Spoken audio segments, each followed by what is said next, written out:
December 19th, 1943. Belarus forests. Minus 21 degrees. Snow falls like ground glass out of a dead sky. Pines bow under winter's weight. Every breath cracks like frost on steel.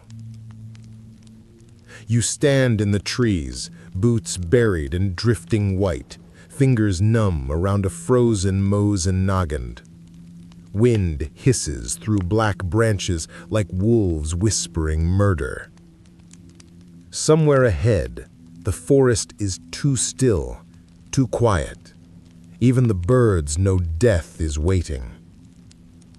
12 men move with you. Soviet partisans, lean, hungry, exhausted fighters wrapped in patch-stitched coats and desperation. They have no tanks, no radios, no armor, only rifles, grenades, and the stubborn fury of men who refuse to die politely. At the front of the column walks Sergeant Alexei Voronov, scarf iced to his jaw, snow in his beard like silver shrapnel.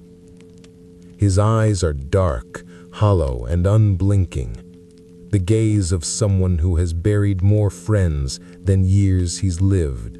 He listens to the forest the way a wolf listens to the night, and suddenly he stops. A fist lifts. The entire unit freezes. No one speaks. They barely breathe. You hear it too, or maybe you feel it first. Something unnatural beneath the wind. Not movement, not voices. An absence, a hole where life should be. Voronov slowly sinks to one knee, running gloved fingers along the snow. A single track, subtle, prepared, engine oil mixed with dirt, boot prints erased with spruce branches, carefully brushed snow. Too careful. A kill road. A place designed for people to die.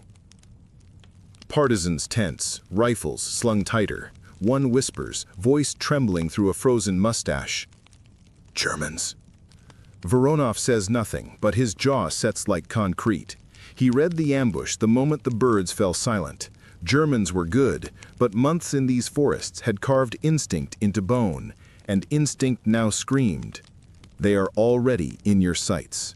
You are already dead, unless you break the rules. He scans the whitening fog beyond the tree line. A narrow, snowy clearing cuts through the woods ahead, a perfect kill zone. Every doctrine, every Soviet manual, every commander's briefing drilled the same law. Never expose yourself first, never break formation, never step into the open. Step into the clearing and MG-42 fire would chew bone into dust before you hit the snow. And still, Voronov rises. The men behind him stare, eyes wide. Sergeant? One breathes. Orders? What he is about to do could get him shot by Germans in seconds, or shot by his own command afterward. Partisans die often. They do not disobey. Voronov's voice is quiet, too calm. If we walk forward like this, we die. Silence. A single snowflake lands on his brow and melts as it touches his skin. He steps forward. A lieutenant grabs his sleeve. Alexei, no, we hold, we wait. This is suicide. Voronov meets his eyes. Better one dead than all. He doesn't wait for permission, doesn't explain, doesn't justify. He simply walks out of the trees, into the open clearing, into German crosshairs, into the jaws of a kill zone built to erase men like insects. Snow compresses like breaking bones. Ice glitters like shattered glass under the pale winter sun. He slings his rifle behind his shoulder, not even pretending to fight yet. The snow shakes under the machine gun roar, a ceaseless, metallic scream that shreds the world into white shrapnel and panic. The MG-42's barrel glows faintly, smoking despite the freezing air. It spits 1,000 bullets a minute, enough to saw fir trees into matchsticks and men into memory. Yet Voronov is alive, breathing steam into the dirt, heart hammering like artillery in his ribs.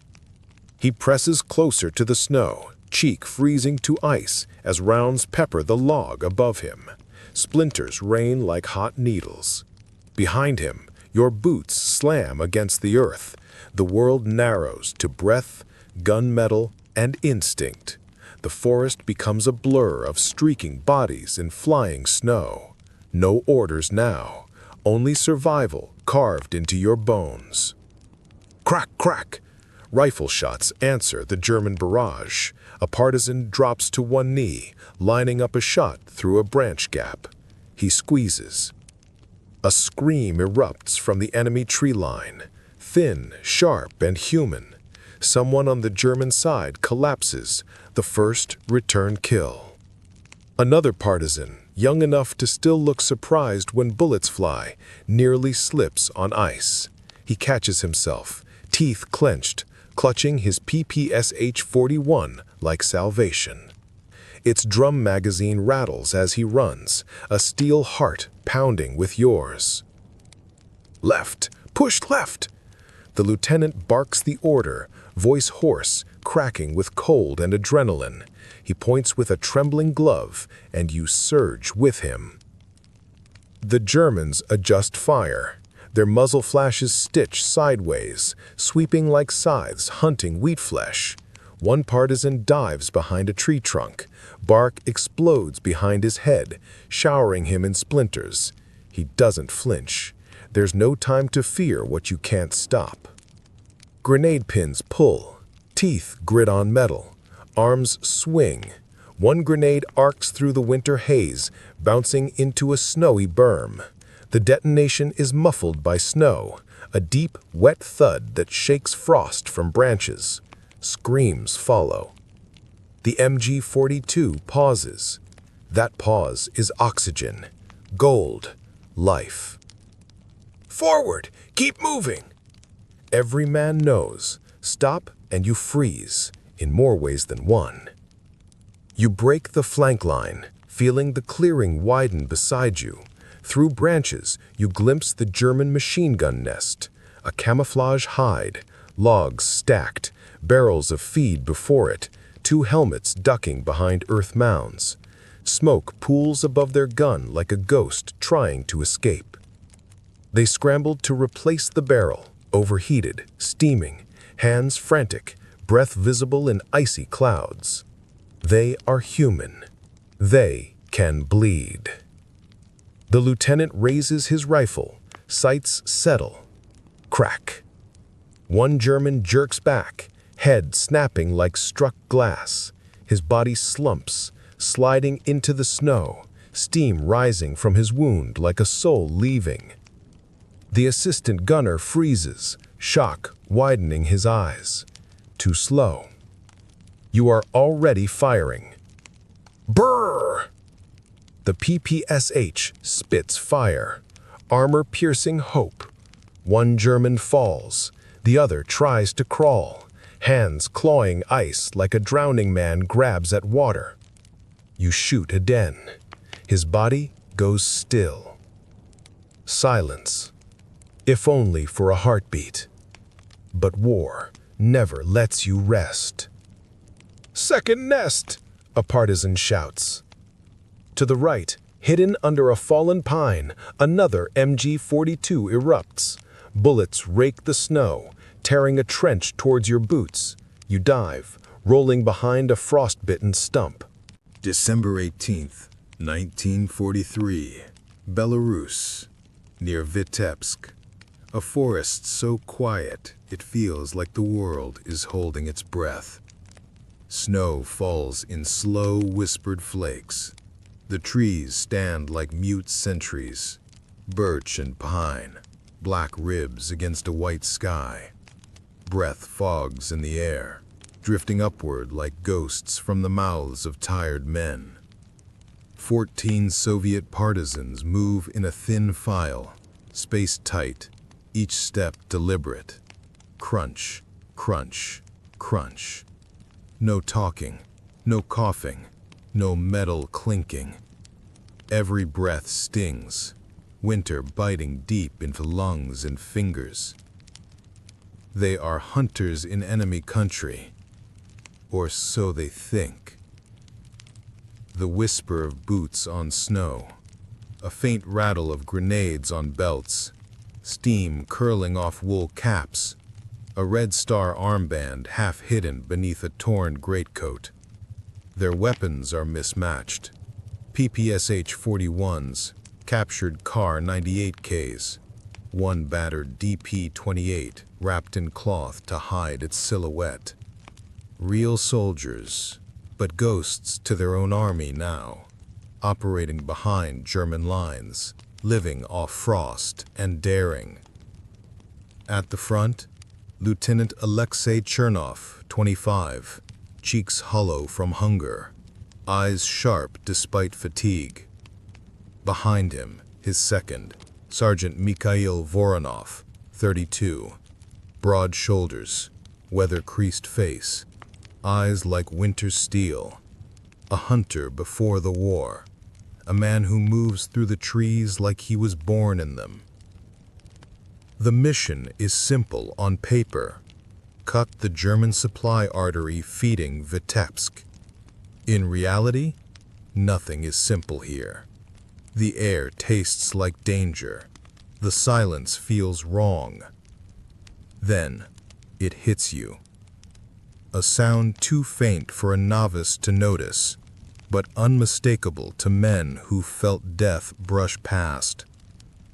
A metallic click hidden in the wind.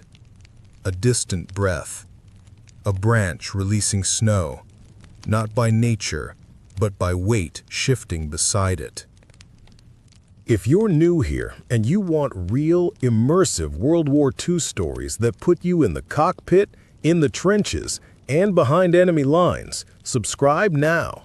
Most people scroll past history, but you're here to experience it. So hit subscribe and like the video. The mission's only just begun. You don't see men, but you feel eyes.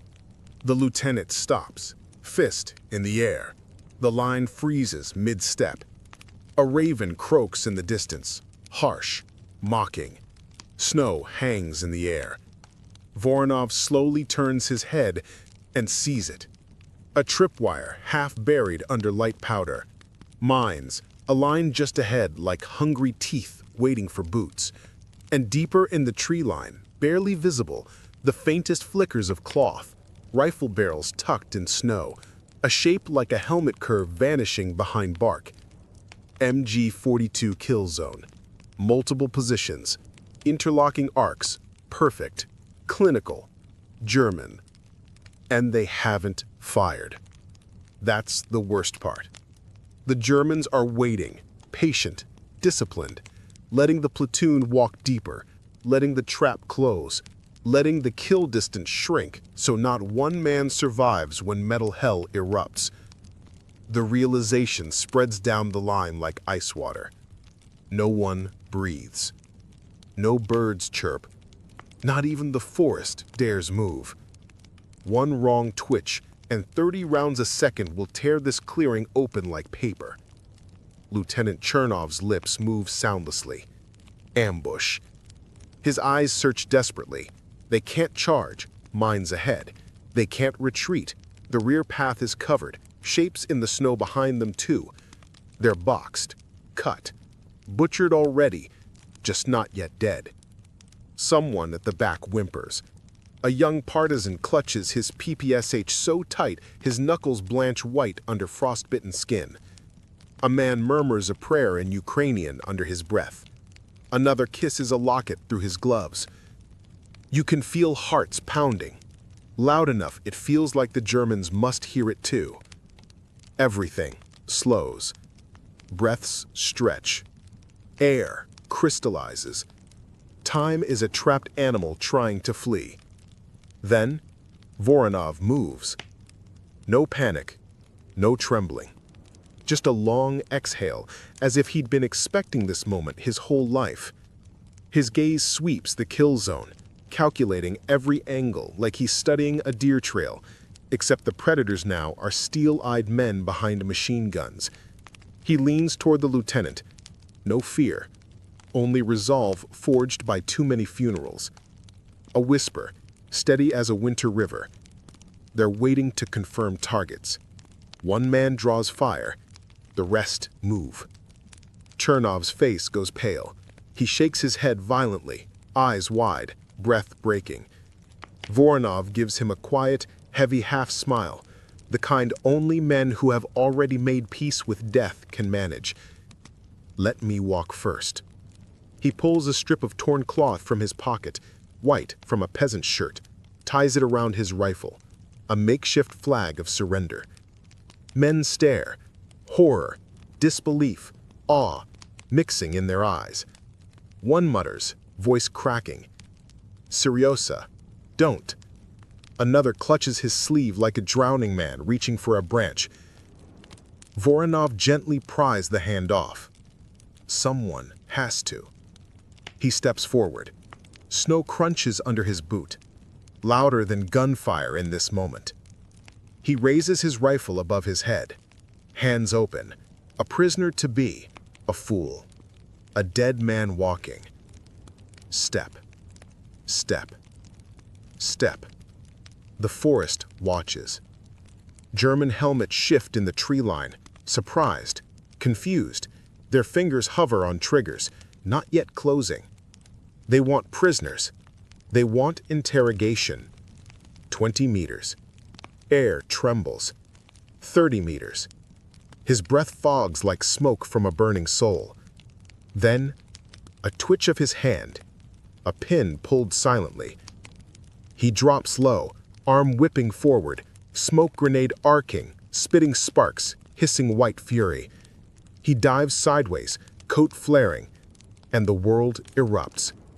MG-42s scream, trees explode, snow vaporizes. His body turns into a blur of motion, zigzagging, rolling, firing bursts that are more defiance than aim. The trap snaps shut, but on its own teeth. Behind him, bodies rise, weapons ready. Lieutenant Chernov roars through the chaos. Go! Flank left. The forest goes from dead silence to roaring hellfire. The first burst of German fire hits the trees like a saw blade of lightning, ripping bark, spitting splinters, shaking snow loose in violent white clouds. The forest, moments ago a frozen chapel, becomes a grinding throat of steel and thunder. Voronov is already moving, not running like a soldier, but like a hunted animal that knows the forest's heartbeat. Snow kicks up behind him, bullets scythe past so close they tug threads from his coat.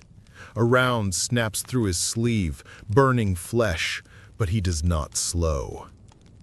The smoke grenade blossoms, a dirty, choking gray cloud that swallows the clearing.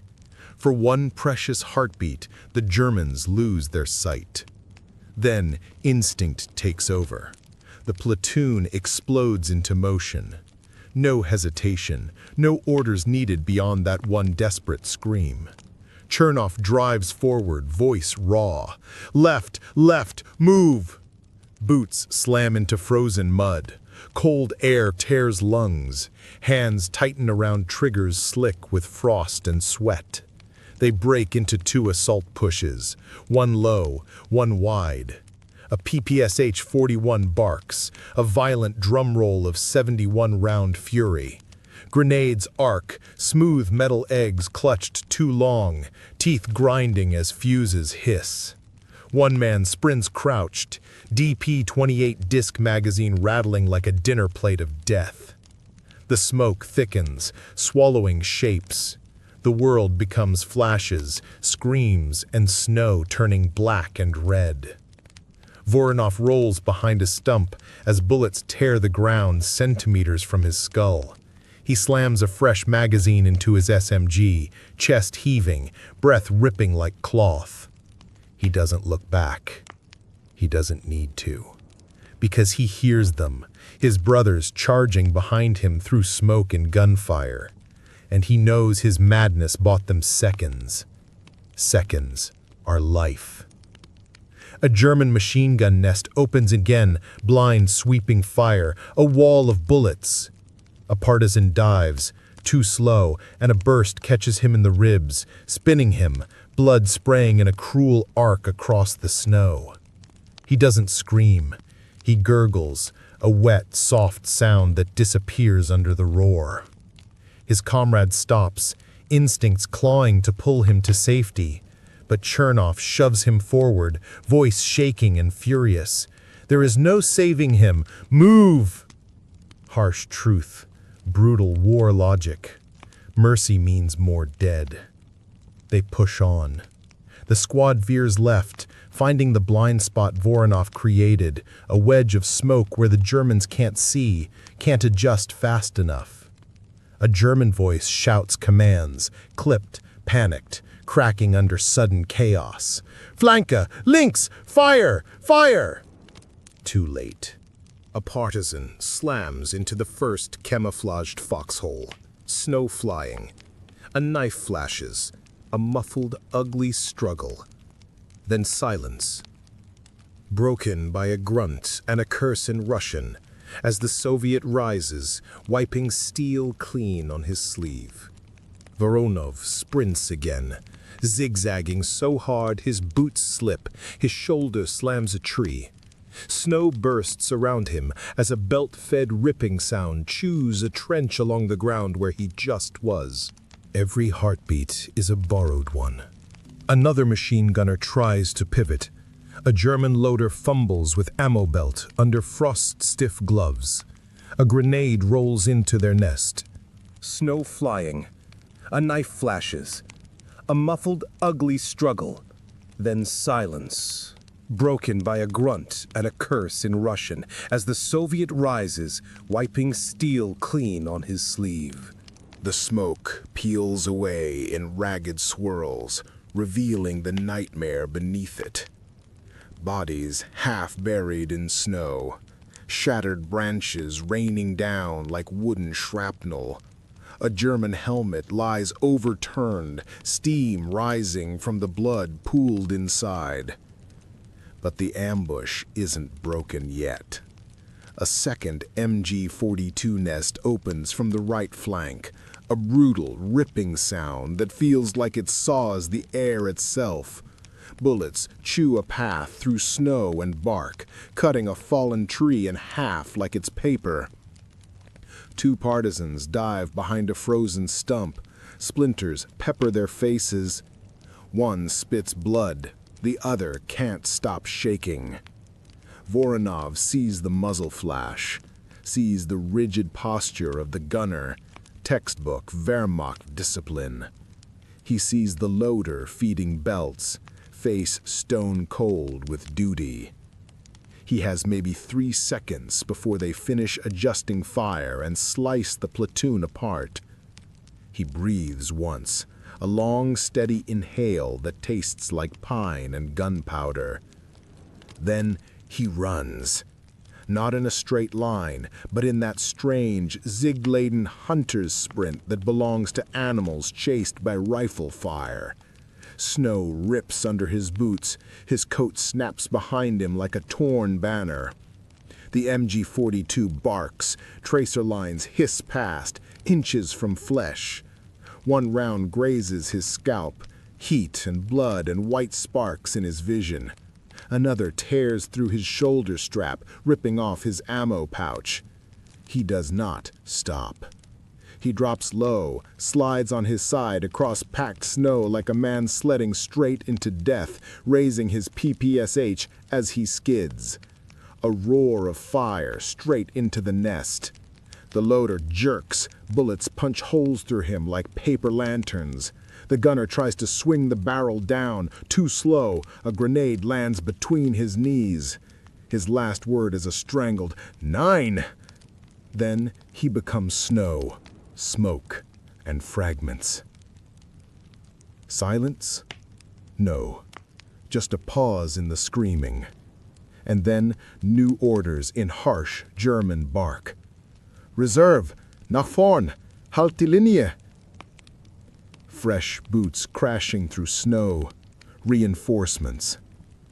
Voronov groans, clutching his side. Blood slicks his gloves. His coat flap hangs by a single thread. His breath rasps like broken reeds. Chernov reaches him, panting, face smeared with black powder and snow. "You're hit." He spits red into the snow, wipes his mouth with the back of his glove. "I'm angry, not dying." He tries to smile. It comes out more like pain wearing a brave mask. Chernov clasps his shoulder. "Stay behind. That's an order." Voronov's laugh is bitter frost. "And do what? Knit?" Another MG burst crashes into a pine trunk beside them. Sap explodes outward like thick winter honey. Bark splinters pepper their faces again. Chernov wipes blood from his cheek, voice low, fierce. "We flank. They fold. One push." He signals with 2 fingers, sweeping gesture left. The partisans tighten formation. Close, tight, breathing harsh. Their boots dig into snow. Gloves tremble around triggers, faces carved by fear and fury. They move, low, fast, silent, like wolves closing on a wounded stag. A German rifleman steps out from behind a tree, too late. A partisan drives a knife under his ribs, muffling his cry with a gloved hand. He crumples, eyes wide, snow darkening beneath him. Another German fires wildly, adrenaline making his hand shake. Bullets crack through branches overhead. Before he chambers the next round, a PPSH burst knocks him backward, head snapping, body folding into the drift like a puppet with cut strings. Closer now, the trench line comes into view, shallow, snow-packed, logs stacked, helmets bobbing. One German lobs a stick grenade. It arcs in slow motion, tumbling end over end. Time stretches. The fuse hisses. Voronov doesn't think. He moves. He grabs it mid-snow bounce, turns, and hurls it back blind. A scream, a blast, then silence from that direction. He collapses against a pine, sucking air, vision tunneling. He hears footsteps, voices, Russian, alive. Chernov's voice again, raw with command and desperation. "Finish it!" The final surge breaks the trench. A German officer swings his Mauser like a club, gets tackled, face slammed into snow until red melts into white. A Soviet partisan fires point blank into a foxhole, muzzle flash lighting frost-coated roots. Steel helmets roll. Breath clouds surge and vanish one by one. The screaming fades. Then only panting, gasps, snow drifting down like ash after a burning village. Slowly, painfully, the forest exhales. They did it. Not by strength, not by strategy, but by madness, bravery, and one man who chose to walk first. Voronov slumps down a tree trunk, blood freezing on his coat, staring at the sky like he's waiting for judgment. Chernov kneels beside him, checks his pulse, grips his shoulder. "You insane bastard. You saved all of us." Voronov's laugh is thin, frayed. "I didn't save anyone. I just refused to die politely." Snow drifts on his hair. His breath shakes. But he's alive. Most of them are alive. And in this forest, that is a miracle carved from violence. But the night is far from over. The supply route still waits, and war never lets man rest long. Voronov forces himself to his feet again, jaw clenched. We move before they bring more. A man who walked into death now leads them back into the trees, limping, bleeding, but unbroken. Night folds over the woods like a heavy wool blanket soaked in cold ink. The gunfire fades, swallowed by distance, replaced by the slow drip of melting ice from shattered branches. The forest resumes breathing, cautious at first, like a wounded animal testing if danger has truly passed. The men don't celebrate. They don't shout. They don't cheer. Victory here is quiet. A shivering inhale, a grunt of pain, a nod between souls who expected to die. Snowflakes drift down, soft as feathers, landing on the torn earth where bodies lie half-buried, rifles frozen in hands that will never warm again. Voronov wipes blood from his lip, his or someone else's, hard to tell. His ears still ring from explosions, every breath tastes like cordite and winter bark. A young partisan, barely 20, approaches with shaking hands and wide, haunted eyes. Frost clings to his eyelashes like tiny white thorns. "Sergeant, why'd they wait? They could have killed us all at once." Voronov studies him, sees the question beneath the words. Why are we alive? Why am I still breathing when others aren't? He answers simply, voice rough as gravel dragged across steel. Hunters wait for the right moment. We didn't give them one. The boy nods, but doesn't understand. Not yet. Understanding comes with time, with graves, with nights where sleep refuses to come. Chernov moves along the line, checking wounds, binding arms, tying off tourniquets, and whispering reassurance with a voice cracking under weight he'll never speak aloud. His hands shake, but he forces them still. Leadership demands a steadiness the body resists. A partisan in a torn ushanka kneels beside a fallen comrade, closing his eyes gently. He murmurs in Belarusian, a prayer soft enough the wind almost steals it. One dead. One, where it should have been 14. The price of a miracle. Voronov tightens the ripped sleeve around his bleeding bicep. The pain pulses like a heartbeat under ruined wool. He glances at the fallen. Eyes linger, jaw clenched. He remembers the man's face from the night before, laughing by the fire, carving initials into a birch like a fool kid planning to return home someday. War is cruelest to those who still dare imagine peace. Chernov returns, voice low. We continue the mission. A murmur rises, exhaustion, disbelief, grief. But no one refuses, no one argues. You survive one death. You don't tempt fate by disobeying orders now. Voronov speaks before the lieutenant can gather resolve. They'll send patrols, dogs if they have them. We hit the road fast, plant charges, and vanish. Snow will cover our tracks if we move now. Chernov studies him, sees the pain behind the stoic mask, the tremor in his breath, the slight stumble in his stance. He wants to order him back, force him to rest. But who can replace him? Who else sees the forest like a map of veins? He nods once. Lead on, Mikhail.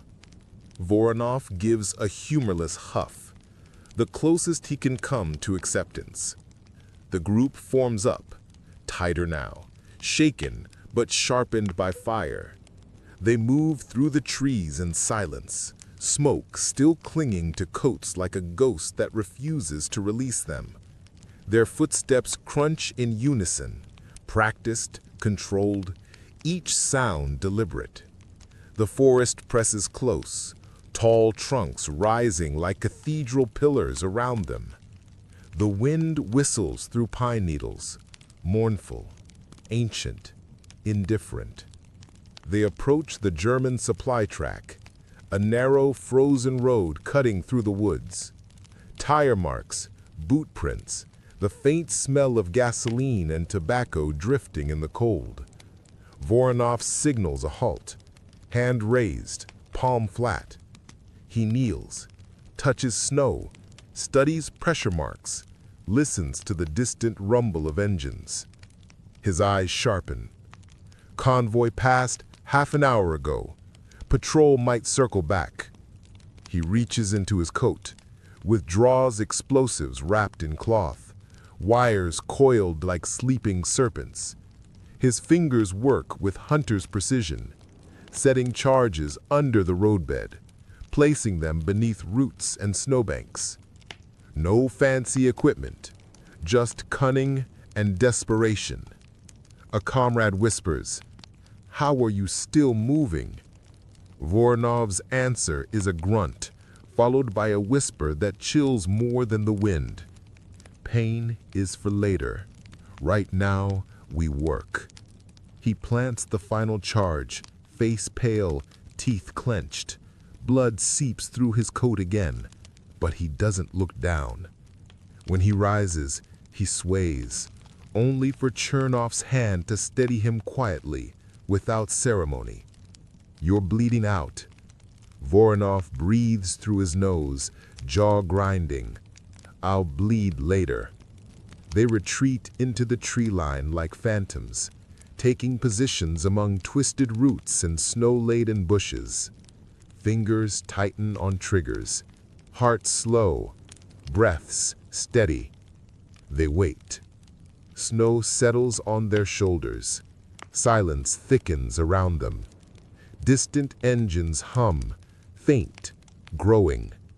The forest holds its breath again, just like before. Except now, the prey has become the hunter. And in the stillness, Voronov whispers, not a prayer, but a statement carved from truth and bone. No one dies alone today. The road trembles. Headlights break through the trees, and the trap they earned with blood prepares to spring. The convoy announces itself, first as a low vibration in the frozen earth, a distant growl that crawls through roots and snowpack and up the bones of the men lying in wait. Then the sound grows teeth. Engines strain, metal clinks, tracks and tires grind ice and gravel. Headlights stab through falling snow, long white beams slicing open the tree shadows. Voronov lies prone, cheek pressed to cold earth, breath controlled, heartbeat stubborn. His blood has frozen into stiff patches on his coat, but his grip on his weapon is steady. He feels each pulse in his side like a hammer striking a steel plate, but he refuses to let his eyes blur. Beside him, Chernov whispers, "On my command." The men around them shift slowly, fingers finding triggers, grenades checked by touch, not sight. No one speaks beyond breath and heartbeat. And then the convoy appears, like steel animals moving cautiously through a ghost forest. First, a motorcycle scout with sidecar, headlight dimmed. Then 3 German Opel Blitz trucks, tarps pulled tight, silhouettes of crates and fuel barrels underneath. A final Kubelwagen trails behind, an officer inside, cigarette glowing faintly in the dark. A supply artery, fuel, ammunition, rations, lifeblood for a German division fighting just miles away. Each crate another day of war. And today, the artery bleeds. Voronov's hand rests near the detonation cord. His thumb traces the rough, frozen surface, a soldier's prayer made of powder and steel. Chernov inhales, long, steady, final.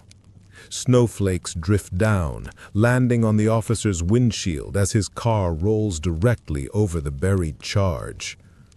Voronov clenches his jaw, tightens his grip. Now. The earth splits open, a roar like the sky cracking. Flames punch upward with the fury of trapped winter gods released. Snow erupts, dirt and metal fly in violent arcs. The lead truck's front axle lifts clean off the road. The entire vehicle flips, landing upside down with a sickening crunch, wheels spinning like broken clocks.